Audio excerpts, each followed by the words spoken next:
Hello dear students, welcome to one more lecture. आज का हमारा टॉपिक रहेगा बेटा जी some applications of linear equations in one variable. आप जैसा कि आप जानते हैं चैप्टर 2 की इंट्रोडक्शन और एक्सरसाइज 2.1 मैंने ऑलरेडी सॉल्व करा दी है और ये एक्सरसाइज 2.2 की स्टार्टिंग है। इस एक्सरसाइज के सभी क्वेश्चंस स्टेटमेंट सम हैं जो कि स्टूडेंट्स को बड़े डिफ़िकल्ट लगते हैं, तो हम बड़े आराम से इसको करेंगे सभी क्वेश्चंस को।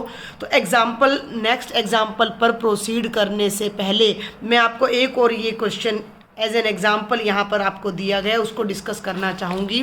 देखो बेटा, इन सभी क्वेश्चंस को सॉल्व करने का एक ही फंडा है।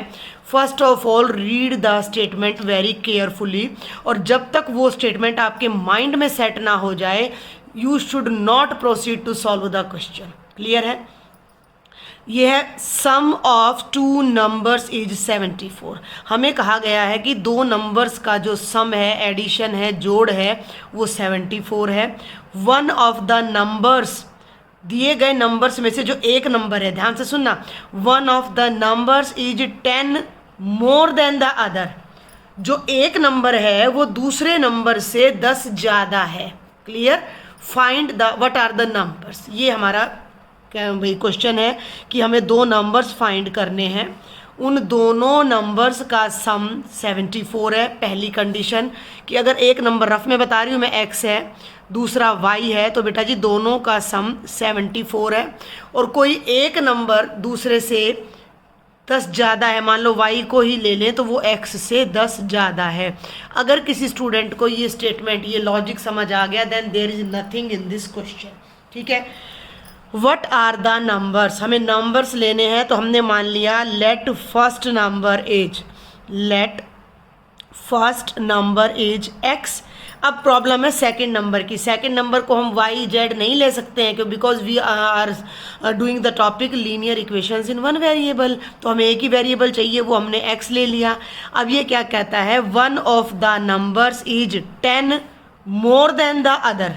अदर कौन सा ले लिया? x ले लिया, तो दूसरा नंबर इस x से 10 मोर है। 10 मोर का मतलब 10 ज़्यादा है। तो जो हमारा सेकंड नंबर आएगा वो फर्स्ट नंबर से 10 ज़्यादा है, और ज़्यादा मोर का मतलब है प्लस करना। अंडरस्टैंड? भाई आपके पास x पेन है और आपके भैया के पास आपसे 10 पेन्स ज़्यादा हैं, तो आप उसमें ऐड करोगे ना। ठीक है? ये बहुत छोटी छोटी बातें हैं जिनको अगर आप बारीकी से समझ लेते हो तो ये पूरा चैप्टर आप कैसे चुटकी बजा के टिप्स पे हो जाएगा। तो अगर एक नंबर x है तो दूसरा उससे 10 ज़्यादा है, मोर है, तो x में 10 जोड़ दिया। अब ये फर्स्ट नंबर, ये सेकंड नंबर।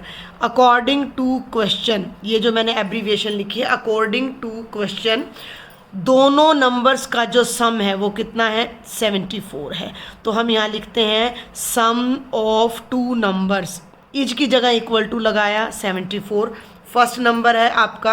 अब मैं इसको मैथमेटिकली, ठीक है ना, यहाँ तो मैंने लैंग्वेज में लिख दिया, अब मैं इसको मैथमेटिकली ले रही हूँ। First number x, second number x plus 10। First का और सेकंड का सम किसके इक्वल है? 74 के। इस रिजल्ट को अब हम मैथमेटिकली अपना जो फर्स्ट एक्सरसाइज है उसके तरीके से सॉल्व करते हैं। ये तो x ब्रैकेट ओपन करो तो फिर x plus 10 is 74। 7th class में हम पढ़ चुके हैं वेरिएबल ऐड हो जाता है, अगर सेम है तो x प्लस एक्स 2x हो जाएगा। जिन स्टूडेंट्स को इसमें डाउट हो x प्लस एक्स, ठीक है, तो आपको नहीं आ रहा ऐड करना, तो x को आप मान लीजिए पेन प्लस पेन। पेन का मतलब एक पेन प्लस एक पेन, कितने पेन हो गए? 2 पेन। पेन मैंने किसको माना है? x को। कितना हो गया? 2x। तो इस तरीके से आपने इस चीज़ को समझना है। तो x प्लस एक्स आपका हो जाता है बेटा जी 2x, प्लस में आ गया 10 is equal to 74। We have to find the numbers, और नंबर में अगर हमें x मिल जाता है तो उसमें 10 जोड़ के हमारा दूसरा नंबर आ जाएगा। तो मेन हमारा काम है x फाइंड करना। तो अब हम यहाँ पर हमारे पास ये एक इक्वेशन बन जाती है जिसके हमने 12 क्वेश्चंस अपनी एक्सरसाइज 2.1 में सॉल्व कर लिए हैं। तो अब हम यहाँ ट्रांसपोज करेंगे 10 को राइट साइड में, तो ये हो जाएगा 2x is equal to 74 minus 10। 2x यहीं रह गया, 10 राइट में चला गया तो माइनस का 74। 2x अभी लेफ्ट में रहेगा, 74 में से 10 माइनस करते हैं 64 आता है। हमें x की वैल्यू चाहिए तो दोनों साइड से आप 2 से डिवाइड कर दो या इस 2 को राइट में ले जाओ, तो x आपका आ जाएगा 64/2। 64 को जब आप 2 से डिवाइड करोगे तो जिन स्टूडेंट्स को डिवाइड करना डायरेक्ट नहीं आता वो ऐसे कर लेना, 2 3 जा 6, 0 ऊपर से 4 कैरी किया तो 2 2 जा 4, द रिजल्ट इज़ 32। ये सारा आपका रफ वर्क चल रहा है, तो ये कैंसिल होकर यहाँ आ जाता है 32। तो x की वैल्यू आपकी 32 आ जाती है। x का मतलब फर्स्ट नंबर, तो हम यहाँ लिखेंगे hence the first number is 32 and the second number क्या है, वो फर्स्ट नंबर से 10 मोर है यानी 10 ग्रेटर है, तो वो हो जाएगा 32 + 10 42। तो ये हमारा आंसर आ जाएगा। आप टैली भी कर सकते हो, 32 में 42 ऐड करते हैं तो 74 आता है, और 42 32 से 10 ज़्यादा है, तो हमें फटाफट से ये नंबर मिल गया। समझ पाए आप मेरी बात को बेटा?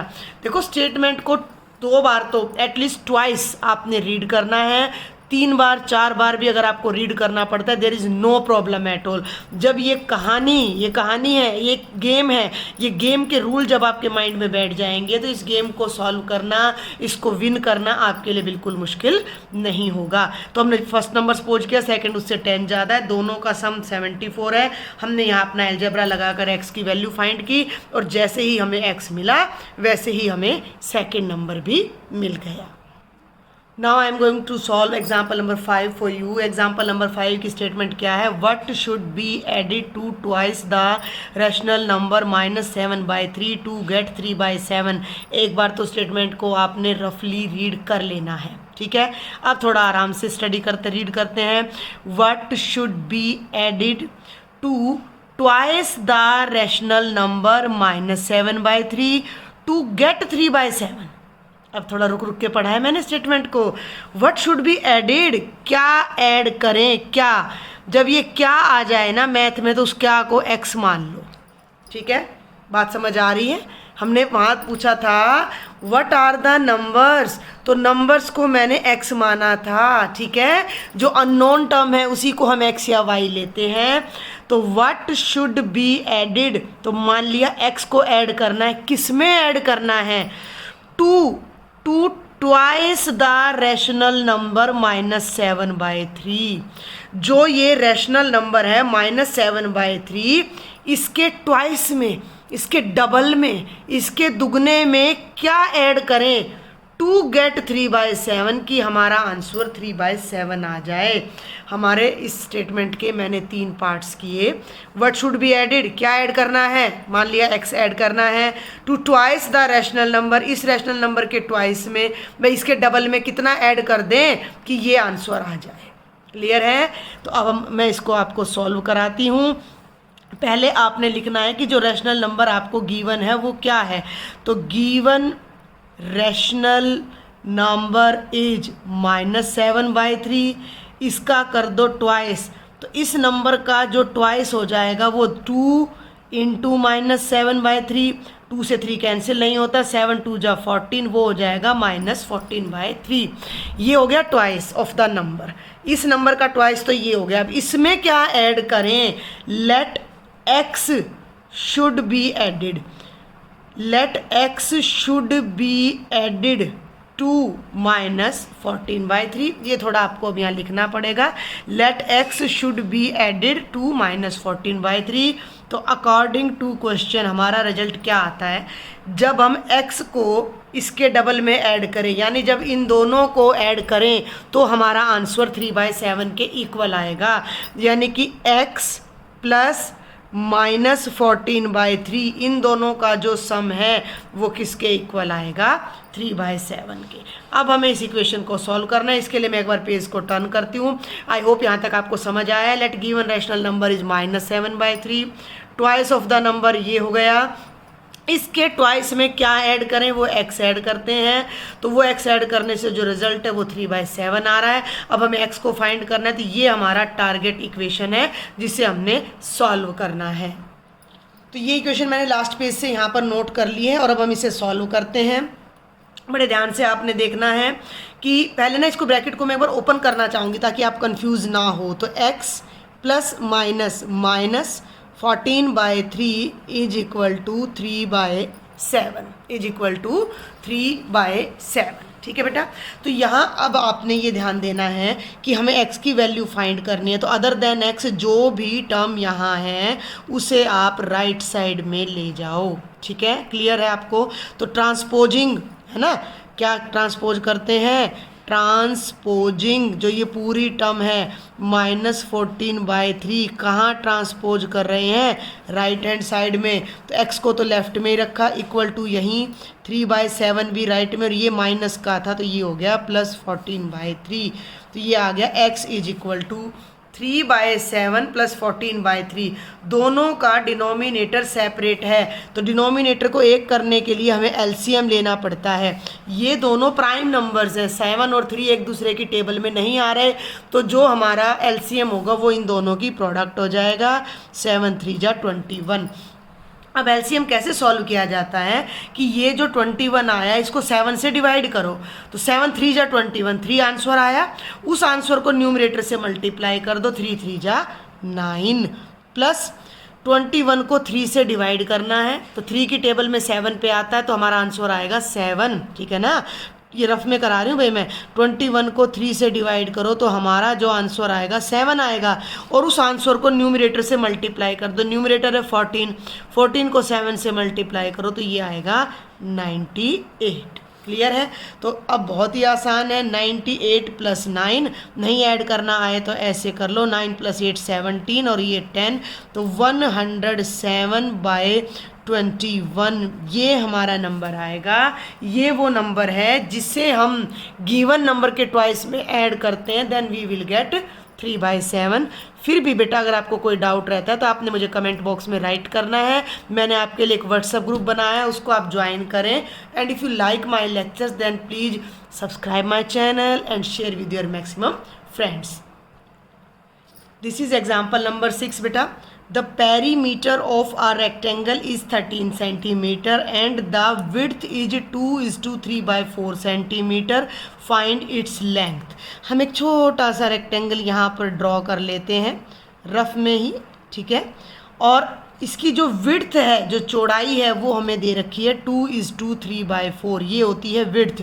तो यहाँ मैं इसको लिखती हूँ 2:3/4 सेंटीमीटर। लेंथ इसने कहा है फाइंड इट्स लेंथ, आपको मैं बता चुकी हूँ, जो भी हमें फाइंड करना है उसको हमने सपोज करना है। तो लेंथ को हम यहाँ पर x सपोज कर लेंगे। तो मैंने मान लिया कि जो ये लेंथ है रेक्टेंगल की वो कितनी है, x सेंटीमीटर है। आई होप आपको स्टेटमेंट समझ आई है, नहीं आई है फिर से रीड करते हैं। The perimeter of a rectangle is 13 centimetre. Perimeter क्या होता है, perimeter is the length of outer boundary. अगर मैं इस कॉर्नर से स्टार्ट करती हूँ तो ये प्लस ये प्लस ये प्लस ये, यानी चारों साइड्स का जो एडिशन है वो हमारा पेरीमीटर ऑफ रेक्टेंगल होता है, जो कि हमें 13 सेंटीमीटर ऑलरेडी गिवन है।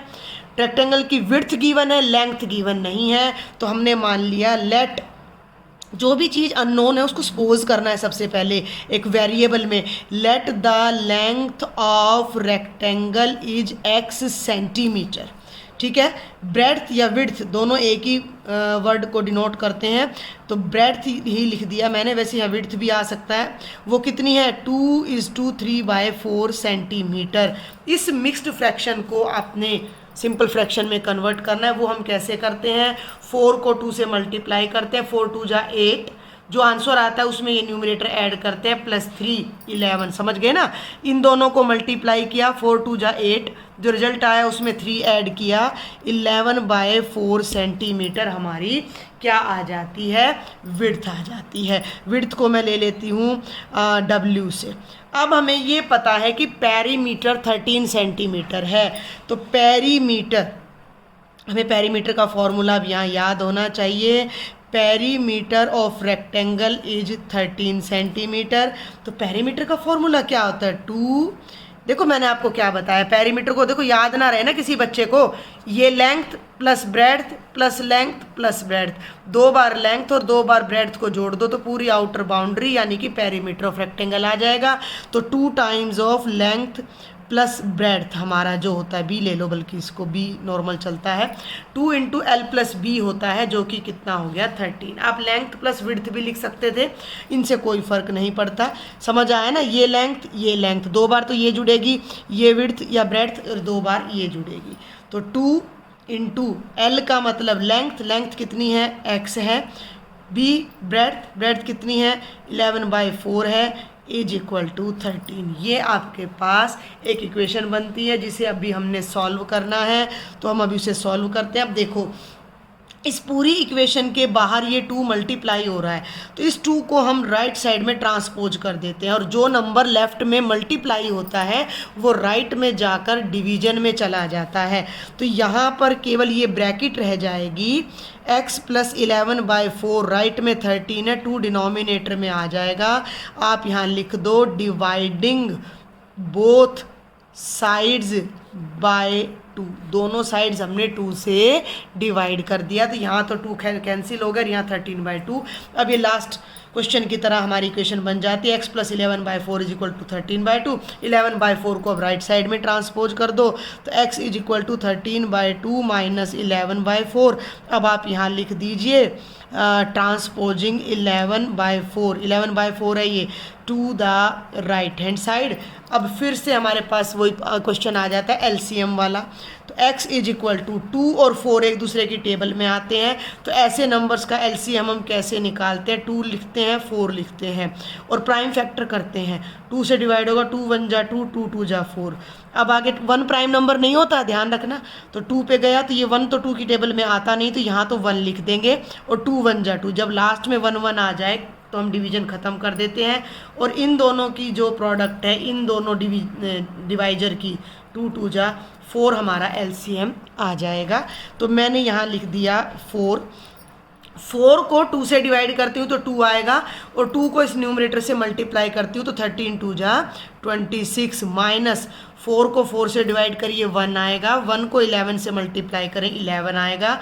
26 में से जब आप 11 माइनस करोगे तो ये 15/4 सेंटीमीटर आपका आता है, और ये आपकी क्या आ जाती है, लेंथ ऑफ रेक्टेंगल। अब मैं एक बात आपको बता दूं, ये आई है 15/4 सेंटीमीटर।